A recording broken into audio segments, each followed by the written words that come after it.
Assalamualaikum warahmatullahi wabarakatuh. Kembali lagi di channel Nasihat Kehidupan Misteri.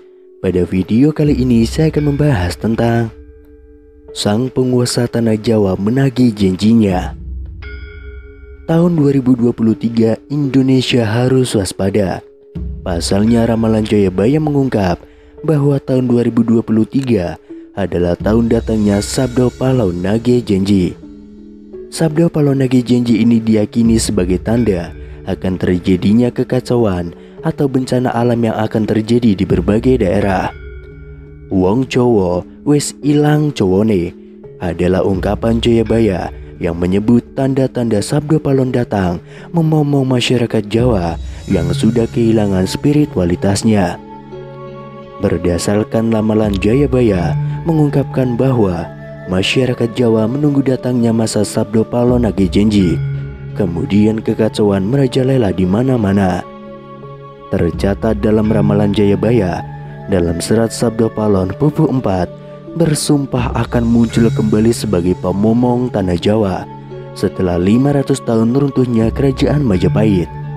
Apabila dihitung 500 tahun dari kerajaan Majapahit runtuh pada tahun 1478, maka datangnya masa Sabdo Palau Nagih Janji jatuh pada tahun 2020 hingga tahun 2023. Pertanda meletusnya Gunung Merapi yang dijelaskan dalam Pupuh 5 dalam serat Sabdo Palau yang berbunyi, Kulon damel pratondo, pratondo tembahyang mamihar di Merapi yang jeblok mili lahar, lindu pempitu sedino kaline banjir bandang. Yang artinya, saya akan membuat pertanda sebagai janji teguh saya apabila Merapi sudah meletus mengeluarkan lahar dan terjadi gempa bumi 7 kali dalam sehari serta banjir bandang akan datang. Dalam serat Sabdo Palau Pupuh 13 disebutkan akan ada ombak munggah daratan yang artinya merujuk pada sebuah bencana tsunami. Berdasarkan Pupuh 11 dalam serat Sabdo Palau disebutkan panggebluk engkang pinangkung leloro ngombro-ngombro enjang sugeng sonten praloyo, yang artinya akan datang wabah mengerikan merajalela di mana-mana. Paginya orang-orang masih hidup, sorenya banyak yang mati. Selain itu akan ada juga kejadian sosial di mana perpolitikan akan memanas di tanah Jawa sehingga Indonesia menjadi carut marut. Hal tersebut lantaran adanya egosentrisme dan eksploitasi yang semakin parah. Disebutkan juga oleh Sabdo Palau bahwa moral masyarakat Jawa banyak yang rusak.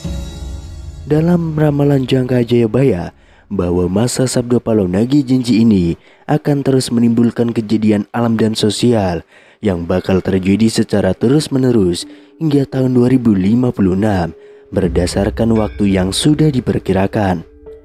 Tidak hanya tentang wilayah Pulau Jawa yang disebutkan oleh Sabdo Palau dalam ramalan jangka Jayabaya, tapi masa Sabdo Palau meliputi satu Nusantara atau Indonesia. Itu artinya dari Sabang sampai Merauke diramalkan sama-sama akan mengalami kejadian bencana alam dan sosial yang sama.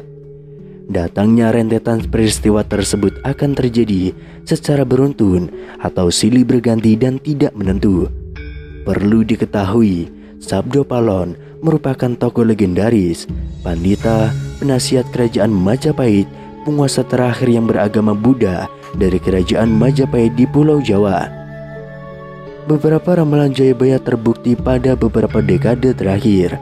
Namun sebagai masyarakat, kita tetap berdoa dan berikhtiar agar Indonesia selalu aman dan damai tanpa ada bencana apapun di tahun 2023. Sabdo Palau Nagih Janji ini berawal saat Pulau Jawa dikenal angker pada zaman dahulu, hingga Syekh Zubakir yang diutus menyebarkan agama Islam harus menghadapi tantangan hingga membuat perjanjian Sabdo Palau dengan roh halus penguasa wilayah yakni Ki Semar Badranaya. Perjanjian Sabdo Palau itu dibuat sebagai kesepakatan antara Syekh Zubakir yang datang menyebarkan agama Islam dengan roh halus penguasa wilayah Ki Semar Badranaya. Diceritakan pada masa dahulu, Pulau Jawa terkenal angker yang dikuasai roh halus Ki Semar Badranaya. Kedatangan Syekh Subakir yang diutus oleh Sultan Turki, Sultan Muhammad I, untuk syiar agama Islam.